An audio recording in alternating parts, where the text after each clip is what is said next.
It seems Jon Hamm has landed the role of Doctor Strange, completely supplanting our belief that maybe, possibly, Johnny Depp would have the role, but it's still not set in stone. It's just highly, highly credible as a rumor. Yeah, from what I understand, the Johnny Depp rumors have been pretty much dismissed at this point, even though he does have the right goatee. He's got a beard. He is the guy. Now, the new hot rumor, which insiders are sort of confirming, is that Jon Hamm is where the smart money is going to be. I think that's a good choice, actually. At first, I was thinking more about Jon Hamm's funnier roles, like Bridesmaids and all his stuff on 30 Rock. But then I remembered, you know, what a distant, kind of aloof, complicated character Don Draper is. And I think he's got the role pretty well wrapped up. Yeah, it seems strange to me. Strange. Does it seem Doctor Strange to you?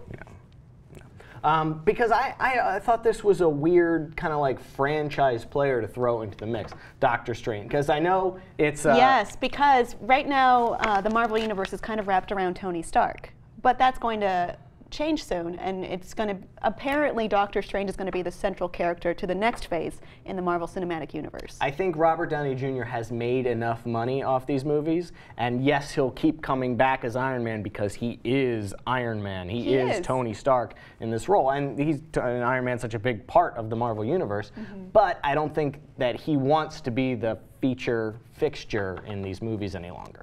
So they needed to find somebody else. Yes. You know, cue Doctor Strange. However, Doctor Strange isn't really the charismatic, likable character that Tony Stark is. Yeah. Yeah. First of all, I mean, he comes from the Silver Age of comics, you know, created by Stan Lee and Steve Ditko. But really, his inception in these comics was, you know, based around like the psychedelic 60s and like mysticism and Egyptian myth and Sumerian and Dr. Fate. gods. Yeah, and Dr. Fate of the DC world. But like he doesn't seem like a really ready to go mainstream modern character. So do you think we're going to see this new kind of gritty era of Marvel? I wouldn't be surprised if it was a little bit of a reinvention for his character.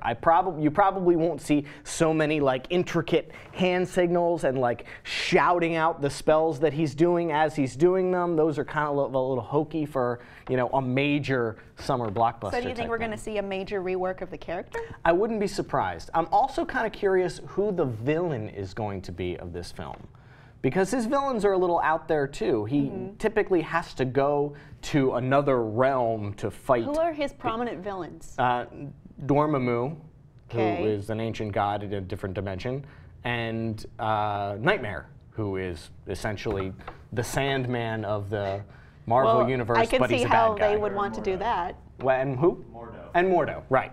So all of these villains really involve like astral projection to fight, and like not so much downtown Manhattan blowing up buildings kind of thing. So the fighting scenes are just going to be like... And how it's been represented in at least the cartoons is very like swirling colors, psychedelic type representations, and I don't know that that's going to translate real well to I mean, what do I know? I'm seeing where these films could go. Well, and we also have to keep in mind that Ant-Man is coming onto the horizon, and that seems to also have a very different mood of itself. Certainly another what I would classify as B-list character from, you know, the Avengers, from the Marvel Universe, Ant-Man. What we've got so far is Paul Rudd is cast as Scott Lang, and now it's been announced that Michael Douglas will be Hank Pym. Yes. So that raises a lot more questions as to where they're going with this? About the next two movies. It's been indicated, at least to me, that Paul Rudd is going to be the star of this Ant-Man movie. So it'll be the Scott Lang story. But you can't have Scott Lang without Hank Pym, so how much will Michael Douglas be involved with this movie?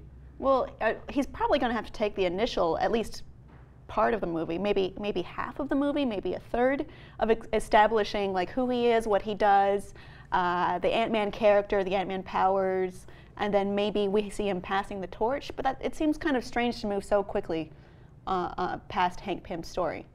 And Edward Wright really doesn't like to dwell on exposition. What did I say? Edward. I said Edward, really? You did. Oh, I'm sorry. Edgar Wright. How dare you? What I meant. I'll have to replay that tape. Yeah, so Edgar Wright doesn't really deal with exposition and like long first thirds of movies. Typically, it's quick cuts, get right into the action kind of thing. So I can't see him dwelling on the Michael Douglas character. Maybe it'll be flashbacks told that's another from possibility. Paul Rudd's character. That is a possibility. The other big question it raises is that Hank Pym is the inventor of Ultron, who is supposed to be the Avengers 2 villain. Yes, exactly. So in what regard will Michael Douglas and Paul Rudd be involved with that movie? You would think that Michael Douglas would have a big role in that. We don't know that yet. We don't know a lot of this still. It's, as I said, this Jon Hamm casting is still not confirmed by Marvel, though insiders say it's happening. The other choice they had as a close number 2 was apparently Timothy Olyphant from Justified. His name was getting tossed around, as was Patrick Dempsey's. So, I mean, of all these choices, I think Jon Hamm is a pretty good one. He's a good actor. I think he could pull off Doctor Strange, especially if Doctor Strange is being kind of reworked for, the new Marvel universe. He can definitely play leading man if he is the center. Yeah. The other question I have is, how really are they going to incorporate Doctor Strange into the Avengers fold? Because that seems to be the canvas on which they're building all these other movies around. Ant-Man fits in quite nicely because he's part of the Avengers. Yeah. And in some ways, Doctor Strange is an Avenger too, but only kind of tertiarily. I'm wondering if they're setting up a Civil War storyline.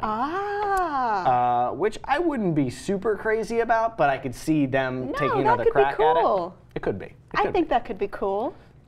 Oh, that is a lot to think about, and let's hear what you think about that. Where is the Marvel Cinematic Universe traveling, and does it make sense to put Doctor Strange in such a prominent role? And would Jon Hamm be a good Doctor Strange, or do you still long for Johnny Depp?